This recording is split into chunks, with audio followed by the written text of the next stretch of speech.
Picture this. It's the year 128 AD. The Roman Emperor Hadrian has just opened the doors of his most ambitious project. No fanfare, no announcement. He reportedly didn't even put his own name on it. Just a building, a single, breathtaking structure that he believed would speak for itself across eternity. He was right. That building is the Pantheon. And nearly 1900 years later, it is still standing, still intact, still doing exactly what it was designed to do. But here's where it gets deeply unsettling. The concrete holding up that massive dome, a dome so large it still holds the world record for the largest unreinforced concrete dome ever built, is not weaker than the day it was poured. Scientists confirmed it in a published study in Science Advances in 2023. It is stronger, actively, measurably, chemically stronger. And we, with all our satellites, electron microscopes, and billion-dollar research labs, have only just begun to understand why. Meanwhile, concrete bridges, built in the 1970s, are already crumbling. So before you assume that modern civilization sits at the top of the pyramid of human achievement, consider this. 6 ancient structures exist on this planet that by every rule of modern engineering should not be standing. They should have collapsed centuries ago. And yet not only are they standing, in some cases they are actively getting tougher with every passing year. Welcome to the History Chronicle. I'm about to take you on a journey across 6 civilizations, 6 impossible structures, and 6 engineering secrets that science is still desperately trying to crack. Stay until the very end, because the final revelation connects all of these ancient mysteries to something happening right now. Something that will change how humanity builds the future. Hit that subscribe button, turn on notifications, and let's go. The Pantheon. Let's start in Rome, because Rome is where the story gets personal. In the mid-20th century, construction workers in Italy were excavating a site when their equipment hit something unexpected, an ancient underground wall. They called in hydraulic jackhammers, industrial-grade equipment designed to tear through reinforced concrete. The machines failed, then failed again, then a third time. The drill bits blunted against the material like butter against the diamond. They had to abandon the demolition. The wall was 2,000 years old. This is not mythology. This is documented engineering history. And it raises a question that should make every modern architect deeply uncomfortable. What did the Romans put in their concrete that we still cannot replicate? Here are the facts, and they are extraordinary. Roman concrete, called opus caementicium, was built from a mixture of volcanic ash called pozzolana, harvested specifically from deposits near Mount Vesuvius, lime and seawater. The Pantheon's dome, completed in 128 AD under Emperor Hadrian, spans 142 feet in diameter. There is no steel reinforcement inside. None. Just this ancient concrete mix, and it has not cracked in 19 centuries. For decades, archaeologists examining fragments of Roman mortar noticed strange white lumps embedded throughout, small, chalky, irregular nodules of unmixed lime scattered through the material. The prevailing assumption? Sloppy workmanship. Lazy Roman laborers who hadn't mixed their concrete thoroughly enough. That assumption was catastrophically wrong. In 2023, a team at MIT led by chemist Dr. Adma Masick published a landmark study in Science Advances that overturned a century of assumptions. Those white lumps, called lime clasts, were there on purpose. The Romans were using a technique called hot mixing, combining quicklime directly with dry volcanic ash before adding water, instead of using pre-slaked lime. This created a violent exothermic reaction, generating temperatures intense enough to produce calcium-rich mineral phases that standard mixing cannot achieve. The result? A concrete that doesn't just resist damage, a concrete that repairs itself. Here is the mechanism, and it is almost poetic in its simplicity. When a hairline crack forms in the wall, and over centuries under shifting ground and thermal expansion, cracks inevitably do form. Rainwater seeps in. That water contacts the dormant lime clasts. The lime dissolves, flows into the crack like liquid bandage, and recrystallizes into fresh, solid calcium carbonate. The wall seals itself, closes its own wound, without a single human hand involved. A self-healing system that has been running continuously for 2,000 years. But the story of Roman concrete doesn't end at the land. It gets even more astonishing at the sea. Ancient Roman harbor structures, port walls and breakwaters built along the Italian coastline have been submerged in salt water for over 2 millennia. Salt water is the single most destructive force against modern concrete. 30 years of ocean exposure reduces today's marine infrastructure to crumbling rubble. But Roman maritime concrete, the seawater, was making it stronger. Scientists at the University of Utah discovered that the interaction between seawater and the volcanic ash in Roman concrete was triggering the growth of a rare mineral called aluminium tobermorite, a crystal that forms within the material's internal structure, filling microscopic gaps and bonding everything into a denser, more unified mass. Every decade of ocean exposure was making these structures more like natural bedrock.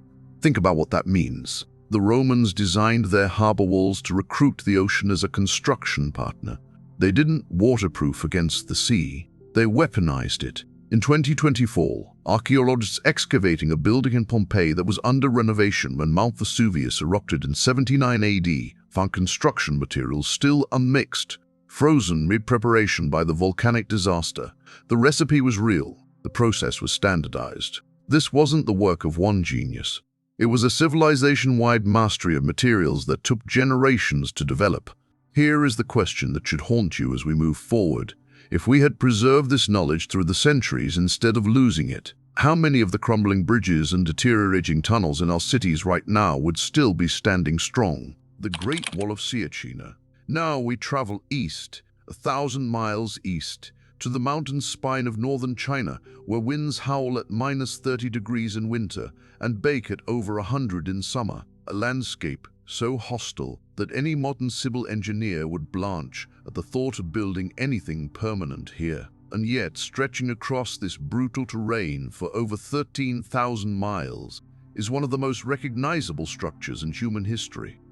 The Great Wall of China. Here's what most people don't know. The version of the wall we recognize today, the tall, brick-faced, imposing structure with watchtowers and wide walkways, was largely built during the Ming Dynasty, between 1368 and 1644 AD. These sections were rebuilt and reinforced over roughly 276 years. And the mortar binding those millions of bricks together has held so firmly that in many places, weeds have never been able to grow through the joints. Not in 600 years. When modern chemists at Zhejiang University finally analyzed the mortar from Ming Dynasty wall sections and from a 600-year-old city wall in Nanjing, they were expecting to find some exotic mineral compound, a sophisticated chemical formula, a rare imported ingredient. What they found was rice porridge, specifically sticky glutinous rice soup, the same breakfast staple served to peasants and emperors across China for thousands of years. Dr. Oba Zhang Bingjian published the findings in the Journal of the American Chemical Society, confirming that the mortar was a mixture of powdered slaked lime and amylopectin, an organic starch compound released when glutinous rice is cooked. And this wasn't a happy accident. This was a deliberate, engineered innovation. The amylopectin molecules wove themselves into the crystalline structure of the lime, creating what researchers now recognize as the world's first organic-inorganic composite building material in history. What does that mean in plain language? Regular lime mortar is brittle. Hit it hard enough or let the ground shift beneath it, and it shatters. But rice lime mortar has a slight, built-in flexibility, a memory of the organic material within it that allows it to absorb energy rather than fracture under impact. During earthquakes, which are not uncommon in parts of northern China, structures built with sticky rice mortar flex microscopically instead of cracking catastrophically. The proof? A Ming Dynasty tomb built with rice mortar was attacked in modern times by a bulldozer. The bulldozer failed. The tomb didn't move. But the most riveting part of this story isn't chemistry, it's human cost. The Ming emperors were so committed to the quality of this mortar that they requisitioned rice harvests from the southern provinces, not just to feed the hundreds of thousands of laborers building the wall, but to make the mortar itself. In a country where rice was the primary food staple, this sparked widespread resentment and suffering. people went hungry so that walls could be stronger, and the quality control was merciless. Historical accounts describe overseers walking completed sections of wall and striking the joints between bricks with heavy iron hammers. If the mortar left even a surface impression, just a faint scratch, the responsible masons faced punishment ranging from public flogging to permanent expulsion from the labor corps. If a brick shifted even fractionally, the section was torn out and rebuilt from scratch. These were not casual rules. This was a culture that understood with absolute clarity that the wall's purpose was survival. It was the only thing standing between the civilization of the Han Chinese and the nomadic armies of the northern steppe.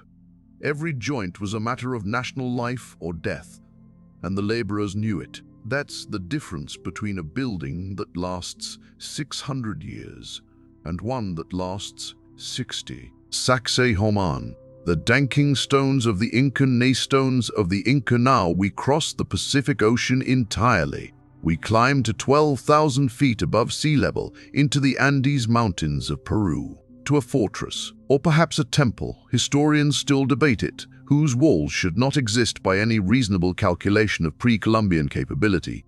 Sacsayhuaman, pronounced roughly sexy woman by tourists, but the name in Quechua means satisfied falcon, and once you understand what it took to build this place, you'll understand why the Inca named it after a bird of prey. The outer walls of Sacsayhuaman are made of stones weighing between 100 and 200 tons each. Some individual blocks exceed the weight of a fully loaded Boeing 747. They were quarried from a site roughly 20 miles away and transported over mountains, through river valleys, across terrain that today requires heavy industrial machinery just to navigate. And here's the detail that stops modern engineers cold. They are interlocked in 3 dimensions, carved into complex polygonal shapes with surfaces that curve, jut, recede, and nest against each other in configurations that would challenge a modern CNC cutting machine. 12-sided stones, convex faces pressing into matching concave recesses, joints measured in fractions of an inch, some so precise that a human hair, a single strand, cannot be inserted between adjacent blocks. No mortar, no adhesive, no cement, not a single drop of anything binding them. Early Spanish conquistadors who arrived in Peru in the 1530s wrote in their diaries that they were more impressed by Sacsayhuaman than by any building they had ever seen in Europe. And remember, these were men who had grown up in the shadow of Gothic cathedrals. Ilau is idiu. The leading archaeological theory involves a process of iterative abrasion, pressing 2 stones together, grinding them against each other, removing them to grind down the high points, repositioning them, and repeating this cycle until a perfect fit was achieved. This method has been verified in modern experimental reconstruction projects. It is extraordinarily labor-intensive, it requires obsessive patience, and it works. But local Andean oral traditions tell a different story, one that has never been entirely dismissed. Legends passed down through generations speak of a rare plant that grows in the high Andean cloud forest, whose extracted juice, when applied to the surface of stone, briefly softens it, making it malleable enough to mold against an adjacent block before rehardening. Some researchers have looked for this plant. Some claim to have found candidates. None have yet produced a verified botanical sample with confirmed stone-softening properties. The mystery remains open, but here is what no one disputes: the engineering purpose behind this precision. The Inca built their civilization on ground that shakes. The Andes sit directly above a major tectonic collision zone. Peru experiences earthquakes constantly and periodically experiences seismic events of catastrophic magnitude. When the Spanish conquered the Inca and began building their colonial cities on top of the ruins, they used their own standard European masonry, rigid walls bonded with mortar. Those Spanish buildings have collapsed in earthquakes, repeatedly, catastrophically. The Inca walls beneath them, still standing. During a major seismic event, those interlocked polygonal stones don't crack. They move, they vibrate, rise fractionally against each other, absorbing and dissipating the kinetic energy of the tremor through the geometry of their surfaces. Then when the shaking stops, gravity, plain, simple, ancient gravity, settles them back into their precisely shaped interlocking positions.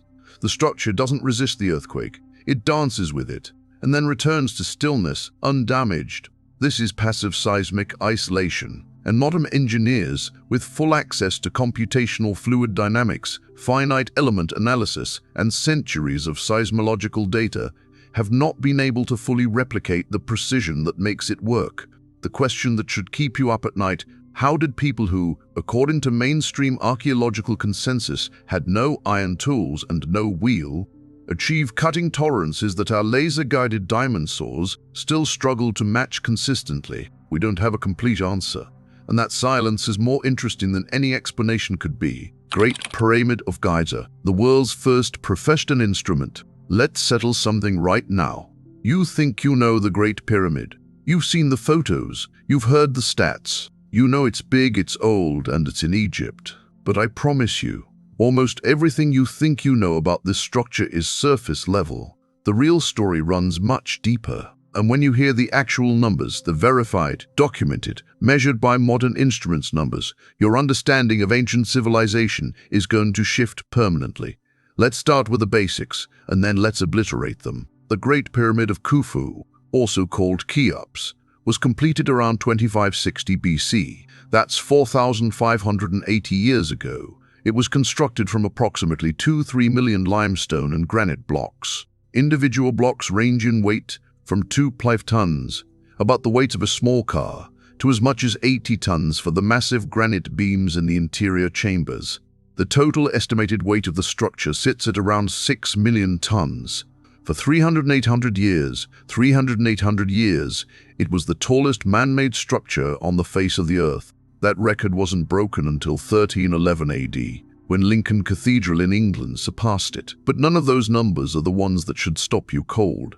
Here is the number that should do it. The base of the Great Pyramid is level, perfectly, almost impossibly level, to within 200 centimeters across its entire 230-meter span. That is roughly the thickness of a pencil, across a foundation that stretches the length of 2.5 football fields. Achieved 4.5 millennia ago, without a single laser, without a single electronic instrument, without a single tool that required anything beyond human hands, stone, rope, and water. The four sides of the base have an average length error of only 58 millimeters, less than 2-3 inches across 756 feet of stone. The corners are squared to a mean error of only 12 seconds of arc. For context, a full circle has 1,296,000 seconds of arc. The Egyptians were off by 12 of them. How? How did they do this? The answer is water, and it is so elegantly simple that it almost makes the achievement feel more impressive, not less. Egyptian engineers cut a grid of channels directly into the bedrock of the Giza Plateau. Then, they flooded those channels. Water, by the fundamental laws of physics, always finds a perfect horizontal. The surface of still water is the most accurate level in nature, more precise than any plumb line, more reliable than any bubble gauge. The engineers used that water line as their reference plane. They measured the bedrock surface against it, chiseled down any point that rose above the waterline, packed any point that fell below, and repeated this process across the entire plateau until the bedrock surface and the water surface were one and the same. Then they drained the channels, dried the plateau, and began building on what was effectively a mirror carved from the living rock of the earth. And here is the detail that elevates this from impressive to extraordinary. The foundation of the Great Pyramid is not laid stone. It is not poured concrete. It is not compacted fill material of any kind. It is the Giza Plateau itself, the natural bedrock of the Egyptian desert, exposed, leveled, and used directly as the base. There is no separate foundation layer that can shift, compress, crack, or settle over time. The pyramid does not sit on the ground. It sits in it, anchored to the geological body of the planet. It is, in the most literal sense, part of the earth. Now consider what this means for permanence. Every structural failure in the history of large buildings begins with foundation movement. Settlement, differential compression, soil liquefaction during earthquakes, moisture erosion. The ground gives way and the building above it cracks, tilts, and eventually falls. The Egyptians eliminated this vulnerability entirely by removing the ground from the equation. They put the building directly on bedrock that has not moved in geological time and will not move in any human time frame. Inside the pyramid there is no rebar to corrode, no mortar to dry and crumble, no hollow spaces to track water that freezes in winter, expands, and shatters stone from the inside. The casing stones, the smooth white Tura limestone that originally covered the entire exterior, most of which was stripped away by medieval builders for mosques and fortresses in Cairo, were fitted together with joints averaging just 0.5 millimeter in width. The precision of the interior granite chamber blocks was so high that Egyptologist Flinders Petrie, the first man to rigorously measure the pyramid in 1880, reported that he could not find a gap wide enough to insert a thin card between adjacent stones, 0.5 millimeter, the width of a fingernail's thickness, in stones weighing dozens of tons, cut and fitted 4,500 years ago. The structure of the pyramid is pure geometric logic. The triangular form distributes load outward and downward in a pattern so stable that it requires no internal support structure of any kind. There are no flying buttresses holding the walls from spreading. There are no iron ties binding the courses together. Gravity, the oldest and most reliable force in physics, is not fighting the pyramid's form. It is locked into it. The heavier the pyramid is, the more gravity serves its stability. The building uses its own weight as its greatest strength. But perhaps the most human detail in this entire story is the one that gets lost in all the mathematics. French archaeologist Pierre Talit, excavating near the Red Sea port of Wadi al-Jarf in 2013, discovered a papyrus diary written by an official named Marais, a middle-ranking administrator who supervised a team of about 40 men delivering limestone blocks from the Tura quarry to the Giza site. It is the oldest papyrus ever found, and it reads like a project manager's logbook. Delivery schedules, material quantities, rest days, ration distributions, mostly bread, beer, and dried fish for the workers. These were not slaves. Egyptian archaeologist Zahi Hawas's excavations of the workers' village at Giza revealed a community of skilled laborers who received medical care, were buried with honor when they died on the project, and ate well by the standards of the ancient world. They were a professional workforce, organized into named gangs with titles like Friends of Khufu and Drunkards of Menkaure, names they gave themselves with apparent pride. People who cared deeply about what they were building. They built it so right that 4,500 years later, with every tool and technology that the modern world has to offer, we still haven't fully figured out how they did it. The Kailasa Temple. Every structure we have talked about in this video was built. Stone was quarried, material was gathered. Workers assembled it piece by piece, block by block, layer by layer. Addition. That is the universal language of construction across every civilization in human history, except one. The Kailasa Temple at Ellora, Maharashtra, India, was not built. It was revealed, excavated from the body of a mountain like a sculptor removing marble to expose the figure hidden inside. And the scale of what was removed and what was left behind represents an engineering achievement so extreme that when modern structural engineers first fully analyzed it in detail, their published response was remarkably consistent. We don't fully understand how they planned it. That sentence from professional engineers with access to every computational tool the 21st century offers should tell you everything. Here is the origin story, and it begins not with a king's ambition, but with a queen's prayer. The year is approximately 756 AD. King Krishna of the Rashtrakuta dynasty of the Indian Deccan Plateau has fallen gravely ill. His queen, desperate, travels to the ancient shrine at Ellapura, modern-day Ellora, and prays to Lord Shiva for her husband's recovery. She makes a vow. She will fast, eating nothing, until she can see the topmost spire of a new temple dedicated to the god. If the king recovers, the temple must be built. The king recovers. The queen demands the temple. His architects told him construction would take months, possibly years, before there was anything to see. The queen was fasting. Months was not acceptable. One architect stepped forward. His name, preserved in some historical accounts, was Kokasa.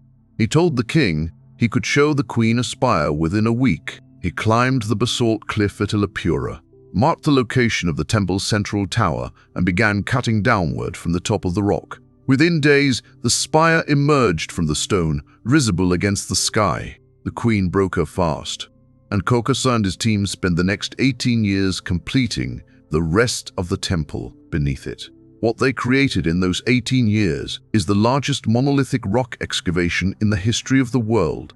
The numbers are almost absurd. To complete the Kailasa temple, workers removed an estimated 400,000 tons of solid basalt, the hardest volcanic rock on the Indian subcontinent. That is equivalent to emptying approximately 160 Olympic swimming pools of solid rock, using iron picks, bronze chisels, and stone hammers. No explosives, no machinery, no power tools of any kind. Some researchers estimate that at peak productivity, roughly 60 tons of rock were removed from the mountain every single day, and they removed it in a specific, unforgiving sequence top-down from the peak of the cliff toward the ground, because the entire construction philosophy of the Kailasa temple was built around a single, terrifying constraint. There was no going back. In every other form of construction ever practiced, a mistake is recoverable.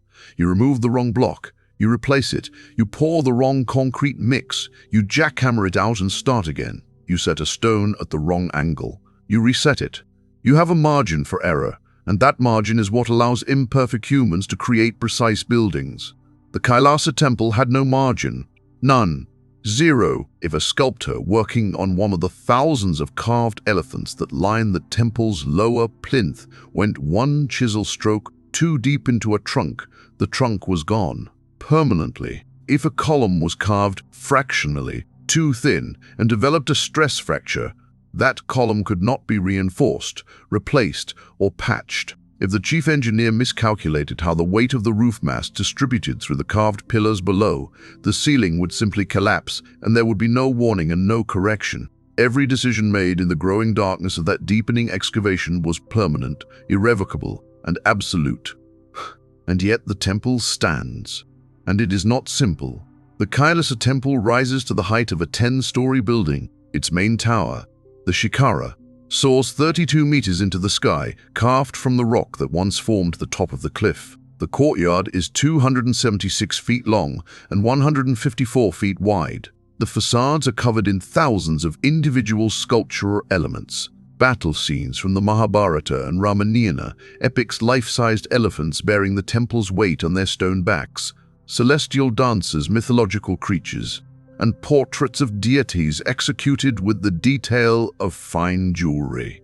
The interior halls have elaborately carved ceilings with lotus patterns. There is a main sanctum, an antechamber, a colonnaded hall, and a series of surrounding shrines, all carved from one single, continuous, uninterrupted mass of rock, not assembled, not joined, not bonded, one piece. There are no joints in the Kailasa temple, no mortar lines, no seams, no connection points between separately quarried blocks. The wall is not separate from the floor. The column is not separate from the ceiling it supports. The elephant at the base is not separate from the gallery above it. The entire structure, every column, every carving, every shelving, every shine is physically, chemically, molecularly continuous with the mountain from which it was born. This is the secret of its durability, and it is the most complete solution to the problem of structural permanence that any civilization has ever achieved. Water cannot penetrate a joint that does not exist. Frost cannot split a seam that was never formed. An earthquake cannot rattle apart components that are not separate components. The builders even incorporated hidden drainage channels carved directly into the rock to channel monsoon water away from the interiors, a drainage system invisible from the surface, integrated into the body of the temple itself. The Kailasa temple is not a building placed on the earth. It is a shape given to the earth, and the earth, as a general rule, does not fall down. Here is the question that modern engineers openly admit they cannot fully answer. The craftsmen working inside this growing excavation could only see a partial cross-section of the structure at any given moment. They were carving a building that, from the inside, they could never fully observe as a whole. They were calculating the load paths of columns they hadn't yet reached, planning the geometry of halls that were still solid rock, predicting the structural behavior of a completed building from a vantage point deep within an incompletely excavated mountain. The level of three-dimensional spatial reasoning this demanded, the ability to hold an entire complex architectural design in the human mind while simultaneously working within it, knowing that any deviation from the plan was irreversible, is, by the honest assessment of modern structural engineering professionals, extraordinary. Not in the vague, polite way we sometimes praise old things. Extraordinary in the technical sense. Extraordinary in the sense that we are not entirely sure, even now, how it was cognitively possible. Konark, Sun Temple. Every structure we've visited on this journey has a mystery at its core. Roman concrete that heals itself. Chinese mortar made from breakfast food. Inca stones that dance in earthquakes. Egyptian foundations cut from living bedrock. A Hindu temple carved backward out of a mountain. But the Konark Sun Temple gives us something none of the others do. It gives us a mystery that even today the world's researchers will not claim to have fully solved. A mystery that crosses the line between engineering and legend so completely that you cannot tell where one ends and the other begins. A structure that, if the historical accounts are even partially true, was so technologically advanced that it disrupted the navigation systems of ships passing offshore 6 centuries before we had the physics vocabulary to explain how that was possible. Welcome to Konark, Odisha, India, the eastern coast, the Bay of Bengal. The year is 1250 AD. A king named Narasimhadeva I of the Eastern Ganga dynasty has just commissioned the most ambitious construction project of his reign, a temple dedicated to Surya, the Hindu sun god, designed in the form of the sun god's divine chariot. From the ground level, the temple's base is shaped as a colossal chariot with 12 pairs of intricately carved stone wheels, each wheel approximately 12 feet in diameter. These 12 pairs represent the 12 months of the Hindu calendar. The 8 spokes of each wheel are not purely decorative.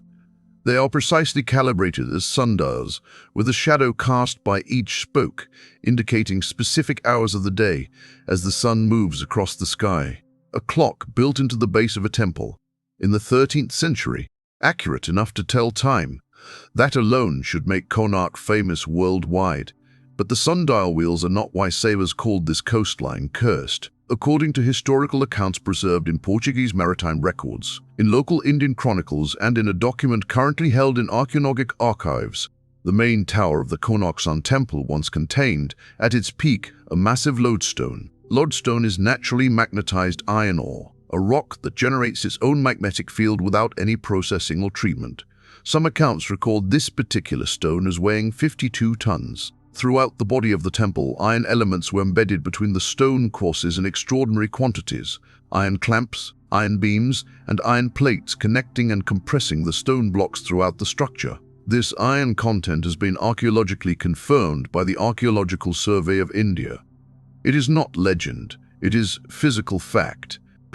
Now, connect the lodestone of the peak with a distributed iron through the walls, and what do you have? According to the accounts that are being studied by researchers at institutions including Syntec International and referenced in documents preserved at the ASI archives, you have a unified magnetic system, a structure in which a powerful natural magnet at the top interacted with strategically placed iron elements below to create a magnetic field distributed through the body of the building. And according to those same accounts, in the inner sanctum of the temple, this system was engineered to achieve something that modern technology uses in maglev trains and hospital MRI equipment: magnetic levitation. The central idol of Surya, the sun god, was made of iron, and according to multiple independent historical accounts from sources that had no reason to fabricate the same specific claim, that iron idol appeared to float in mid-air in the temple's inner chamber, suspended between the downward pull of the lodestone above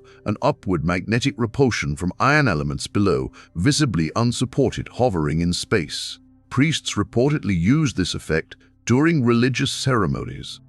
Worshippers entering the sanctum saw their god hovering in the air without support, but the most dramatic consequence of the Konark magnetic system was reported not inside the temple, but out at sea. Sailors navigating the Bay of Bengal, Arab traders, Indian coastal merchants, and later Portuguese explorers recorded that as their vessels passed within a certain distance of the Connaught shore, their compasses became unreliable. Some accounts describe iron fittings on ships being pulled magnetically toward the coast.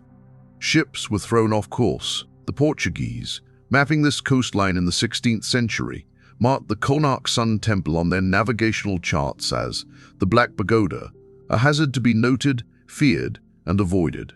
The Black Pagoda, not because it was dark in color, because it was dangerous. Then, according to the most consistently told version of the story, preserved in multiple independent sources, Portuguese sailors mounted an expedition specifically to the temple and removed the lodestone. Whether this was done as an act of practical navigation safety or as a deliberate colonial act of sabotage against a structure of immense religious significance to the local population, the historical record does not clearly establish. Accounts differ. What the accounts agree on is what happened next. The lodestone had been functioning as the architectural keystone of the entire magnetic system, holding the iron elements throughout the building under a unified compressive force. The moment it was removed, the carefully balanced system of forces inside the temple's walls was disrupted. Stones began to shift, alignments failed, and the main tower of the Connaught Sun Temple, the great shikara that had stood against the Bay of Bengal for over 2 centuries, collapsed. Now what does modern science say? Here is where intellectual honesty requires precision. The archaeological facts are confirmed. The temple used iron extensively and structurally. The lodestone legend is widely reported, but not definitively proven by physical remains. The lodestone itself, if it existed, is gone. The idea that a 13th century structure could generate magnetic effects strong enough to affect ships at sea remains in the realm of serious debate rather than established science. But here is what researchers do agree on. The Connaught Sun Temple's iron framework was not decorative. It was functional. It was structural. The iron elements held massive stone pieces in precise alignment and resisted the enormous lateral forces generated by the building's weight and the wind stress from Bay of Bengal storms. The builders understood iron's properties, its tensile strength, its behavior under compression, possibly its magnetic characteristics, well enough to integrate it as a primary load-bearing element throughout a major temple. This was materials engineering, deliberate, calculated, sophisticated materials engineering in the 13th century, applied to one of the most ambitious structures ever raised in South Asia. Whether the floating idol is literal history or mythological memory, the engineering intent behind it points to something extraordinary, a civilization that was actively experimenting with forces we did not formally describe until the 19th century, and building with them the final revelation, where ancient wisdom meets the future 500 words. Closing. We have traveled far in this video. From the Circe's healing docks of Roman harbors to a wall held together by breakfast food, to earthquake-proof stones that dance and resettle themselves to a foundation of living bedrock that hasn't moved in 45 centuries, to a temple carved backward out of a mountain, with zero margin for error, to a building that may have generated enough magnetic force to pull ships off course in the Bay of Bengal. 6 structures, 6 civilizations, 6 engineering philosophies that modern science is still working to fully decode. And now the question this entire journey has been building toward: why does this matter today? Right now, engineers at leading global research institutions are facing a problem with no current solution. We need to build containment structures guaranteed to hold for 10,000 years, not 50, not 500, 10,000, twice as long as the pyramids have stood.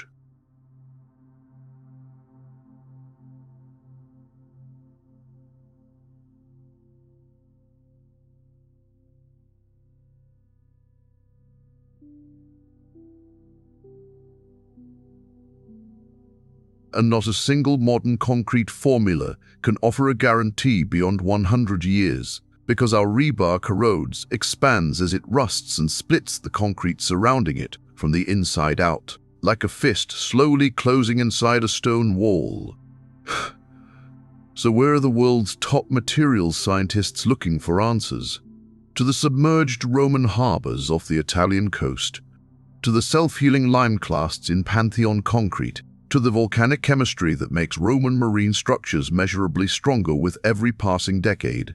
MIT's landmark 2023 study in Science Advances has directly inspired new self-healing concrete formulations, now being developed for long-term infrastructure and containment applications. And it goes even further than Earth.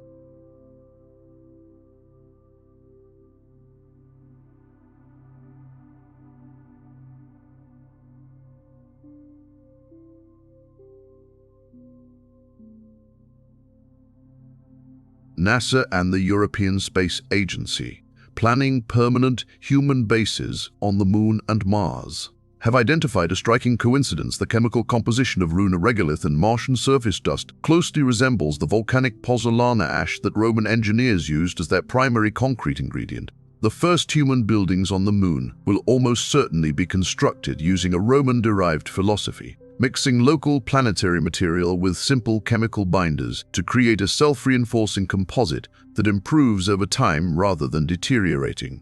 We will go to the stars, and we will build our first homes there with a recipe from ancient Rome. The lesson encoded into every structure in this video is the same lesson, written in different materials on different continents. Ancient builders were not primitive. They were not guessing. They were patient, observant, methodical, and deeply humble in the face of natural forces. They understood in ways we are only beginning to rediscover. They spent years fitting a single stone. They tested organic binders through every season before committing them to a wall. They made buildings that weren't products. They were relationships with the physical world. Relationships built on patience, precision, and respect. Every ancient wall still standing is a letter from people who understood this. A letter written to you across millennia, in the only language that never lies, the language of something that has simply refused to fall down. This has been the History Chronicle. Drop a comment below. Which of these 6 structures changed how you see the ancient world? We read every single one. Subscribe, share this with someone who thinks history is boring, and we'll see you in the next one.